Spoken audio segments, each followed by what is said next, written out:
Hello, welcome to Interdependent Study, our podcast where we engage in the learning and unlearning work for social justice and collective liberation. I'm Aaron. And I'm Damien. Thank you so much for joining us today. Thank you for being here. Absolutely. For those new to our podcast, Interdependent Study is meant to be a space and community for folks who believe in and want to do the work of social justice. Did you mean me or our listeners? Both. Oh, great. Mostly you because I'm talking to you. Oh, right great. now. Yeah, that's true. Yep. There's no one else in the room, folks. Yep. Each week, we bring something new to the table and discuss our thoughts and feelings about it through the lenses of who we are and where we can go for a more just society. Yes, that's correct. And we want Interdependent Study to be a space where always learning with one another. Damien, you're up this week. Yes. What do you bring to the table today? Yes, absolutely. That's the question you always ask me. I don't know why. We're doing great today, everybody. I have brought a couple of pieces to the table for us to talk about today. I'm super excited about this episode. These pieces are all about unions, right? And I have really wanted an opportunity for us to continue our learning work about unions. And so today's the day we get to make that happen. The first piece we read for today is called What You Need to Know About Gen Z's Support for Unions. It was written by Aurelia Glass, published by the Center for American Progress. And the second piece was called Why Labor's Surging Popularity Isn't Translating into Union Membership, written by Emily Peck and Nathan Bomey, and was published in Axios. And I think both of these pieces provided us with a few things, right? Certainly one of them was a great introduction to why unions are important. They also, I think, gave us a really good picture of Generation Z's support of unions, right? Both in terms of the numbers and in terms of the why behind their support, which I thought was pretty fascinating. And they also gave us a look at sort of the ills of capitalism, right? And corporate greed and why we really need to sort of address those things. Corporate greed has to be curtailed in some way. So, I'm excited about our conversation today. These are great pieces. I think there's lots to talk about. Where do you want to start? What's that out to you? Yeah, these were two great articles that had a lot of information, as you said, about, I think, why unions are important, right? Especially in sort of curtailing and addressing that corporate greed, and why support for them is growing. I think it's becoming clearer how much corporate greed exists. Yeah. And drives so much of so many different things. Yes. And so the articles outline a ton of benefits for joining unions, which I'm sure we'll talk about here, including increased access to benefits, higher salaries. And it's great that we're seeing this resurgence in the interest in unions, because I think it's so important. It's such an important step. In sort of the response to anti-union sort of movement and activity from the right for so many decades. Yes, it feels like this. Yeah, it feels like this piece of a bigger historical picture where unions were so successful, so people didn't think we needed them as much, and there were huge campaigns against the need for unions, including implementation of laws across states that make organizing more difficult, like so-called right-to-work laws. So it feels like we're coming out the other side of that, realizing that we do need those collective struggles, collective structures to negotiate in the struggle with employers on a much larger scale than an individual to an individual, which is what the typical employee-employer structure kind of is, right? Right, absolutely. Yeah, I love that. That's a great synopsis of sort of everything that I think was covered in these pieces. And you're right, the piece about laws as well is such an important piece of this. There was so much work done by corporations on their own, but when you sort of couple that with the government's influence, right, and co-conspirator nature in this, that's sort of an important piece to recognize around the power of, or the rationale for why unions are so important, right? Because these entities on their own became so powerful as they worked together. So, to me, there was just so much in these pieces that was fascinating and illuminating for me. You mentioned that we should talk about the benefits of unions, and we should totally do that. But something else you said I want to talk about first. One of the things that stood out to me in these pieces was, the rationale for why joining unions and organizing the workplace has been so difficult, right? And this piece about corporate greed, we've talked about it a few times over the past few weeks, and that's what's at the heart of this.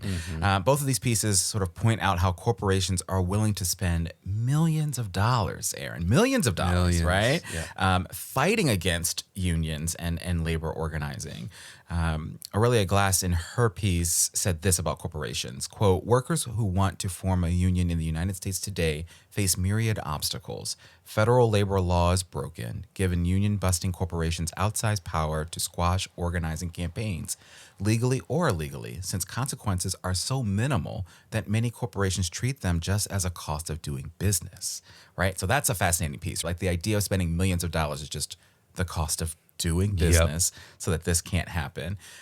She then goes on sort of later in that same paragraph, I think, to say this. While firing organizers is illegal, many corporations do it anyway, since the worst penalty under federal law is offering that worker their job back plus back pay. Data from 2016 and 2017 show that employers were charged with illegally firing workers in nearly 1/5 of union elections. And so, to me, the big things that stick out to me are just this idea that it's the cost of doing business, and sort of corporations are okay with that, right? And for me, it's like, it makes it so clear why this idea, this reality of corporate greed has to be fought against at every possible level, right? Yeah. And I think that, you said the cost of doing business. Yeah. And I think that's such a important factor here, because they see it as a money-saving expense, because they'll spend extra money right now that they wouldn't spend normally, but down the road, they won't have their thought processes. We won't have the union to have to negotiate, and we'll be able to keep more of the profits. Absolutely. And a well-timed firing of a couple of key organizers can really derail that whole process. Absolutely. Because if they're putting in the work and doing the behind the scenes things, and nobody else really knows how to, and then they no longer have access to those people because they don't work there anymore. Right. And all they have to do is give them back pay. They've stalled out the process. Yes. And probably scared other people. That's a big piece of it too, right? Yeah. And that, is a huge deterrent. And the worst thing is they're just going to pay that person what they were going to pay them anyway. Right. Like, that's no added cost to them in the long run. 100%. Yeah. So, it's just fascinating the perspective that they have on that. And we talk about benefits to joining union. One of them is higher wages. Yes. Wages on average for all workers is 11.3% higher. But it's even higher for Latinx and Black workers. Yeah. I think it was like 16 and 18% higher, respectively. So that right there is a real reason to encourage union membership. And given those numbers and the differences between sort of racial groups, it seems that unions could over time contribute to narrowing the racial wealth gap, which would be super powerful. Over time, it would take a long time, but at least a pay gap, right? That it does exist. Yes. And unions give people economic advantages that are incredibly difficult to gain when you're having to negotiate with your employer alone, kind of like I mentioned a few minutes ago. Right. And so a collective group bargaining for the collective rights of that group is much more powerful. And another factor of compensation here is, benefits beyond pay, right? And which union members typically have more of, right? On average. So the Center for American Progress article says, quote, all unionized workers ages 18 to 34 were 37.9% more likely than non-union workers to have health insurance through their employer, and 89.8% more likely to have a retirement plan. And these increases were even larger for young Hispanic and Asian workers.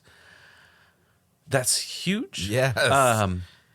Having health insurance means that you're way less likely to go bankrupt if you get sick. Right. Having a retirement plan means that you get to retire, which is nice to think about. Right.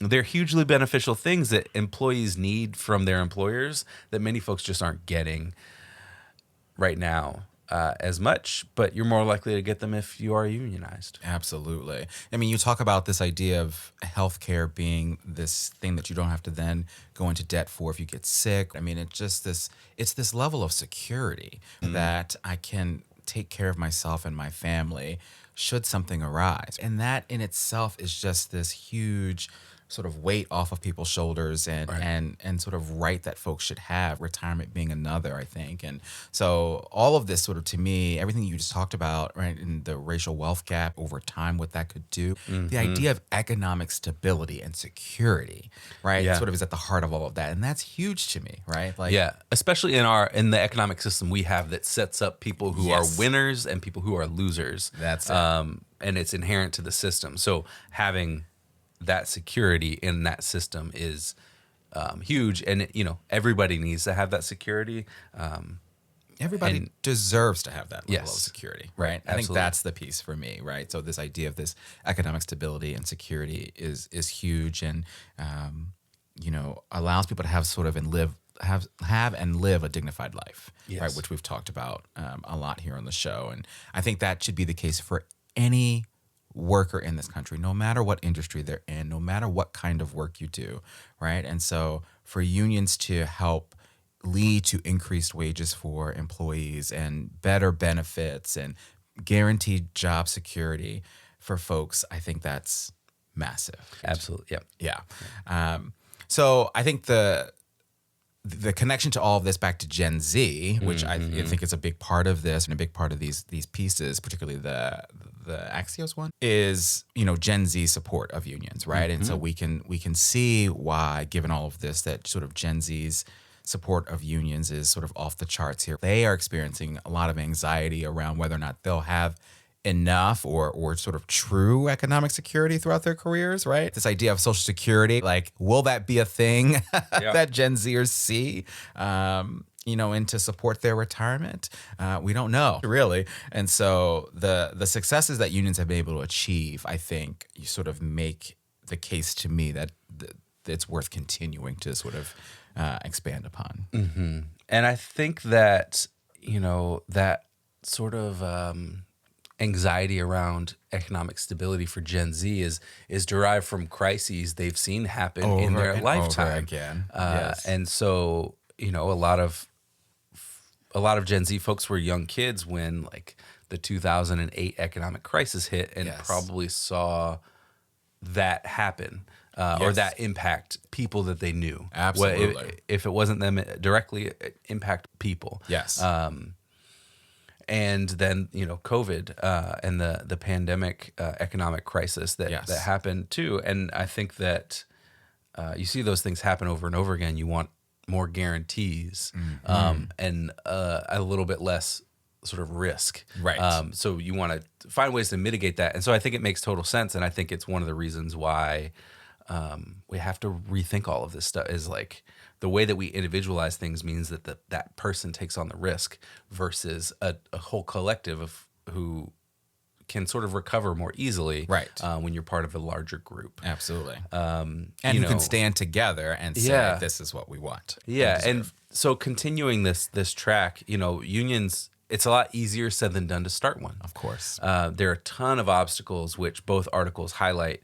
The Center for American Progress article mentions that companies can force employees to attend meetings, which then in those meetings, they include threats about closing down the company locations or firing organizers, which you mentioned before. Yeah. And the Axios piece mentioned a study from 2019 that showed that companies spent $340 million on consultants who would help them avoid unionization in their workforce. Right. So another cost of doing business. Yes. There's a lot of organizing happening on the corporate side to try to prevent unions from even being able to begin that conversation. And there's a lot of stories in the news about the Amazon workers who unionized and the resistance that Amazon put up to that. So there are all these stories that we have about how corporations don't like unions, and then we have these numbers like $340 million on consultants. And so it's very clear that they're resistant to these things, and I think that means it's a good sign for us to move forward with them. 100%. Yeah. And I'm so glad you pulled that Axios piece and those numbers, because I think it's one thing to think about, the cost of doing business being maybe we'll fire employees or give them back pay or, and all of that, the cost that way. But for companies to be spending in 2019, $340 million on consultants, right, to do some of this work too. I mean, it is, the millions of dollars being spent by corporations, right, is just mind-boggling to me. So I'm glad you pulled that piece. All right, well, let's shift here. This feels like a good spot to transition our conversation over to application. How the content from these amazing pieces can sort of serve us in our everyday lives. I think one thing these pieces highlight for me is the power and influence that Gen Z is having and is going to continue to have moving forward. And I kind of love that. Gen Z is a large part of our workforce right now that's only going to continue to grow, right? And so their outlook on work, their sensibilities, their demands for what is and is not acceptable in terms of work and the workplace and our employers is going to push us and our society sort of and the nature of work in a direction that I think will overall be a really good thing, especially as it relates to some of the things that unions are trying to achieve, right? Yeah. And so I think that's a big application from all of this, and the importance of sort of listening to this generation and fighting the good fight with them in terms of labor organizing and worker rights, I think is going to be really huge and is going to make a big difference in terms of, our work lives, which, as we know, impacts our lives. Yeah. Right. Yeah. That's great application. My application here connects back to the challenges we all face when trying to unionize. Yeah. So the Supreme Court decision that was mentioned in the article, where unions can't make dues automatic. And so the Supreme Court struck that down a few years back. So-called right to work laws, which I mentioned earlier. And then corporations deciding to just get fined for violating the law because they see that as a cheaper way to go. Unions help us look out for ourselves and our needs in the workplace, where the government and private industry fail. And sometimes they're failing on purpose. Right? Absolutely. So getting organized with your fellow workers changes the way your employers have to interact with you. And as we said before, wages and benefits also increase. There are real tangible benefits to this. And so it's worth figuring out how to fight back against all those things. And I think structurally there has to be a lot of organizing done broadly across the board on state levels, on the sort of federal level, to figure out how to counteract these things that throw up barriers to unionizing. Absolutely. Yeah. Tangible benefits to this, I think, is huge. Absolutely. That's great. All right. On to homework. What do we want to do to continue our learning when we leave this table today? One of the pieces, or maybe both of them, reference the AFL-CIO, which is one of the biggest unions in the country. They sort of refer to themselves as a democratic voluntary federation of, I looked this up, 60 national and international labor unions, and they represent over 12 million working people. So that's insane. That's huge. And so I've heard of them, but I have never done any sort of deep dive into sort of them as an organization and what they do and the impacts that they've had, the wins that they've had. And so I want to learn more about the AFL-CIO and their efforts. The other thing I want to do is put my money where my mouth is and look into the union where we work. And actually just this weekend, I got an email from the union saying, here's some victories we've had over the past year. We noticed you're an eligible member, but you're not a member, right? And so I'm excited this week to carve out some time to sort of read through that email, see what the process is of joining our union where we work, and sort of, see how I can get involved. And I think we're at a place where, you talk about sort of how scary it could be to start a union at your place of employment. We're at a place where I think our union is secure, has made tangible wins for many years. And so, I recognize and want to own that there's a sense of security that I have potentially joining our union whereas other folks might not have that. Right. But Yeah. I want to put my money where my mouth is and do that. So, yeah. Great. How about you? Yeah. So one of the articles, I forget which, mentioned Protecting the Right to Organize Act, which is a proposed act. So I want to learn more about that. It's got 3 specific aims to empower the right for workers to organize. So that's the main sort of overarching goal. But they want to hold employers accountable for violating labor laws, securing free, fair, and safe union elections, and again, empowering the right for workers to organize and finding out how we can make that sort of a stated right for workers in this country. And so I think my homework is around learning more about that proposal, which is floating around somewhere in the House, I believe. Okay. And so just learn a little bit more about that and how it will impact things on a broader level and maybe counteract some of those things I talked about in application. Well, and you mentioned this idea of, right, we have to also some of this work has to be done at the federal level as well, right? Yeah. And so, I'm excited for you to check up on this and report back what you've learned about it. That would be great. Yeah. All right, my friend, you're up next time. What are you bringing to the table in our next episode? Well, Hammer and Hope just released a new issue this week. Yes. So I'm bringing an article from that, which is called Our Green Transition May Leave Black People Behind. It's written by Rihanna Gunn Wright. She's one of the architects of the Green New Deal and directs the climate policy program at the Roosevelt Institute. And the tagline for the article is, quote, "I'm an architect of the Green New Deal, and I'm worried the racism in the biggest climate law endangers our ability to get off fossil fuels." Wow. So I think it's going to be a really interesting read. I'm excited to sort of learn her analysis of this situation and look at the ways that sort of race and white supremacy intersect with